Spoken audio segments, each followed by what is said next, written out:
سورہ مدثر کی آیات میں حضور کی آمد کا نقشہ کھینچا گیا ہے. کلا والقمر واللیل اذ ادبر والصبح اذا اسفر انہا لإحدى الکبر نذیرا للبشر لمن شاء منکم ان یتقدم او یتأخر. نہیں، قسم ہے چاند کی. کلا والقمر واللیل اذ ادبر، اور رات کی جبکہ وہ پیٹھ موڑ لے جانے لگے، اور صبح کی جبکہ وہ روشن ہو جائے. حضور سے پہلے 600 برس ایسے گزرے ہیں دنیا میں کہ نبوت کا سورج نہیں تھا. بس چاند جیسے مستعار روشنی چاند کی ہوتی ہے، تو سابقہ انبیاء کی مستعار روشنی تو کوئی دنیا میں تھی، دھندلی دھندلی جیسی چاند کی ہوتی ہے، لیکن وہ سورج نہیں تھا.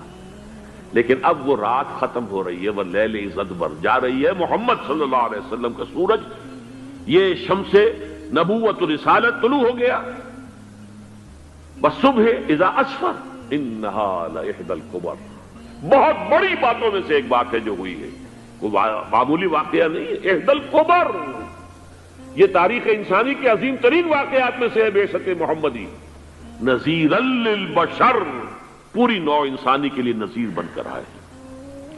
یہ تو ہے حضور کا معاملہ. لیکن اب جو معاملہ ہونا ہے دوبارہ، اس لیے کہ خلافت علی منہاج النبوت دوبارہ اب قائم ہوگی انشاءاللہ.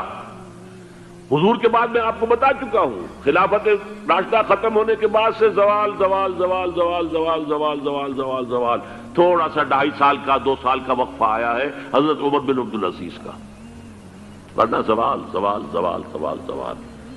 اگرچہ اس زوال کو 1000 سال لگے ہیں. یہ عمارت جو محمد نے بنائی تھی ایک دن میں نہیں گر گئی صلی اللہ علیہ وسلم. کھنڈر بتا رہے ہیں عمارت عظیم تھی. 1000 سال کے بعد پھر یورپ کے سیلاب نے آ کر اس کو گرایا ہے اور ختم کیا ہے. ورنہ 1000 سال تک سطوت و شوکت کے ساتھ امت مسلمہ تو موجود رہی ہے، چاہے اسلام جو ہے وہ حکومت کی سطح پر موجود نہیں تھا. بہرحال اب جو اس کا دور آیا ہے دوبارہ خلافت علی منہاج النبوہ کا دور، اس کا نقشہ سورہ انشقاق میں کھینچا گیا ہے. فلا اقسم بالشفق. اب دیکھیے سورج غروب ہو گیا. حضور کی بعثت کے وقت وہ سورج رسالت طلوع ہوا تھا، اب وہ سورج غروب ہو چکا ہے. سورج کے غروب ہونے کے بعد صرف روشنی رہ جاتی ہے شفق کی، سرخ سی، بس وہی باقی رہ گئی. اور باقی کیا رہ گیا؟ بدا الاسلام غریبا ویسعود کما بدا فطوبی للغرباء. فلا اقسم بالشفق واللیل وما وسق. رات کی سی تاریکی ہے اور جو کچھ اس نے اپنے اندر جمع کر لیا ہے. والقمر اذا اتسق، اور قسم ہے چاند کی جب کہ وہ بھر جائے. پورا بھرتا ہے کتنے دنوں میں؟ 14 دن میں. اور 14 صدیوں کے بعد اب پہلی صدی کا جس نے کہ تجدید کامل کی عمر بن عبدالعزیز، 14 صدیوں کے بعد اب 15ویں صدی میں الامام المہدی کے ظہور کا وقت قریب ہے. اب جو کچھ مجھے حضرت امام المہدی کے بارے میں کہنا ہے، دوبارہ اپنی بات دہرا رہا ہوں، یہ میرا ذاتی گمان ہے، اختلاف کیا جا سکتا ہے.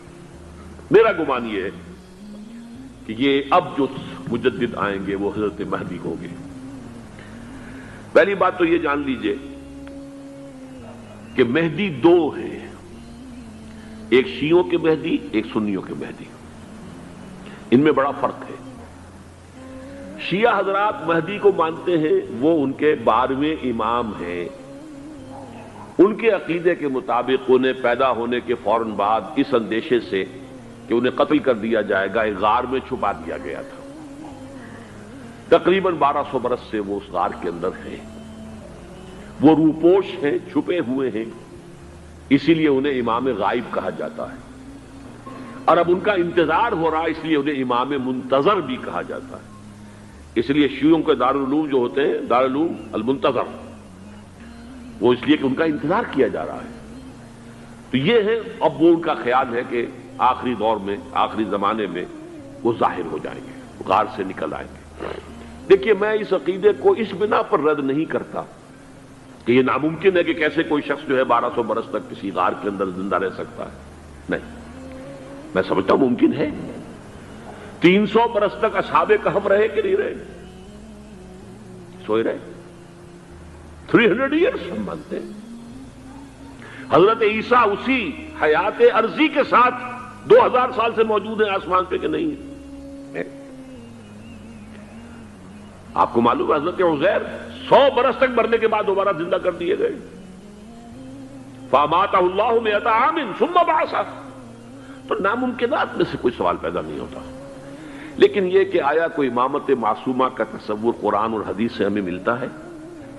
پھر یہ کیا یہ موروثی امامت کہ حضرت علی کی نسل جو حضرت فاطمہ سے چلی ہے اسی میں یہ امامت ہوگی؟ اس کے لیے ہمارے پاس کوئی دلیل نہیں ہے، ہم اس کو تسلیم نہیں کرتے۔ ہم تو سمجھتے ہیں کہ معصومیت ختم ہو گئی محمد الرسول اللہ صلی اللہ علیہ وسلم پر، خاتم المعصومین ہے محمد الرسول اللہ۔ اب ان کے بعد تو اجتہاد ہے اور خلافت ہے، عام معاملات میں اجتہاد ہوگا، نظام خلافت کا ہوگا۔ تو ہمارے نزدیک جو میں جس مہدی کا نام لے رہا ہوں وہ مہدی ہے جو ایک مجدد ہوں گے، جیسے کہ مجددین کے نام میں نے آپ کو گنوائے ہیں، مجدد الفسانی ہو، شاہ ولی اللہ ہو، سید احمد بریلوی ہو، شیخ الہند ہو، ایک ہوں گے انسان جو پیدا ہوں گے انسانوں کی طرح عام طور پر اپنی عمر کو پختگی کو پہنچیں گے، پھر وہ سامنے آئیں گے منظر پر، پھر وہ کام کریں گے، قیادت کریں گے، عرب میں ان کا ظہور ہوگا۔ دوسری بات یہ نوٹ کر لیجئے حضرت مہدی کے بارے میں، ہمارے ہاں احادیث کے جو مجموعے ہیں ان میں جو ٹاپ کے 2 مجموعے ہیں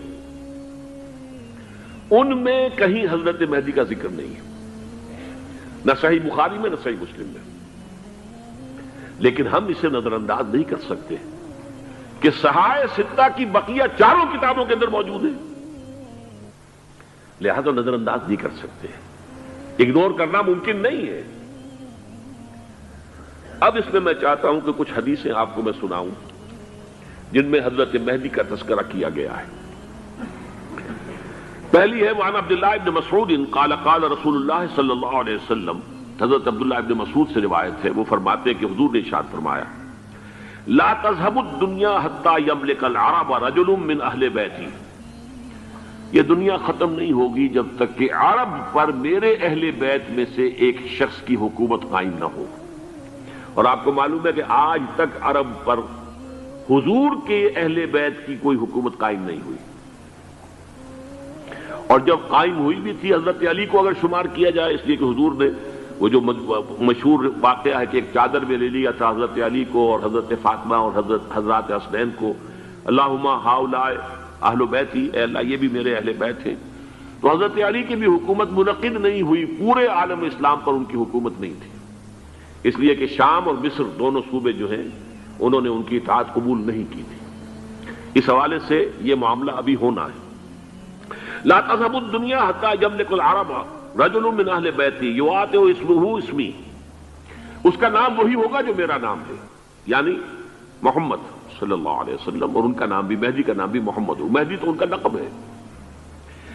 یہ ترمذی میں بھی ہے، ابو داؤد میں بھی ہے، سنن ابی داؤد، جامع ترمذی، بلکہ ابو داؤد میں ایک اور روایت ہے، قال حضور نے فرمایا لو لم يبقى من الدنيا الا يوم، اگر دنیا کی زندگی میں سے کچھ بھی نہ بچے سوائے ایک دن کے، لطول اللہ تعالی ذلك اليوم، تو اللہ تعالیٰ اس دن کو لمبا کر دے گا، حتی یبعث فیہ رجلا منی، یہاں تک کہ میرے خاندان میں سے ایک شخص کو اٹھائے گا، من اہل بیتی، میرے اہل بیت میں سے، یواطئ اسمہ اسمی و اسم ابی ہے اسم ابی، جس کا نام میرے نام پر ہوگا، جس کی والد کا نام میرے والد کے نام پر ہوگا، محمد ابن عبداللہ ان کا نام ہوگا، اور وہ یملأ الارض قسطا وعدلا کما ملئت ظلما وجورا، وہ سرزمین عرب کو عدل اور انصاف سے اسی طرح بھر دیں گے جیسے کہ وہ ظلم اور زیادتی سے بھر چکی ہوگی۔